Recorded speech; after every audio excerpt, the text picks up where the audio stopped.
மற்றவர்களுக்காகச் செய்யும் மிக குறைந்த அளவு உழைப்பும் உங்களுக்குள்ளே உறங்கிக் கிடக்கும் பேராற்றலை தட்டி எழுப்பும். அடிமையைப் போல வேலை செய்யாதே, எஜமானனாக இருந்து அன்பின் வழியாக செய்யும் ஒவ்வொரு செயலும் உனக்கு மாறாத ஆனந்தத்தை தரும். குறுகிய வட்டத்தை விட்டு வெளியே வா. முழுமையான சுயநலமின்மையே உன்னை எல்லையற்ற விரிவுடையவனாக மாற்றும். உயர்ந்தோருக்கும் பாமரருக்கும் இப்போது தேவையானது ஆன்மீக ஒருமைப்பாடே.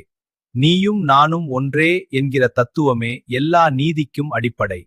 அத்வைதம் அச்சத்தை போதிப்பதில்லை. உன் விதி உன் கைகளிலேயே இருக்கிறது, உன் முன்னேற்றத்திற்கு நீயே பொறுப்பு என்று அது கூறுகிறது.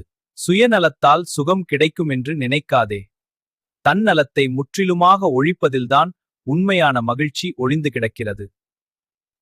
இந்த உலகம் நாம் படிப்பதற்கான ஒரு புத்தகம். வேண்டிய ஞானத்தை பெற்ற பிறகு அந்த புத்தகத்தை கடந்து செல்வதே அறிவுடைமை.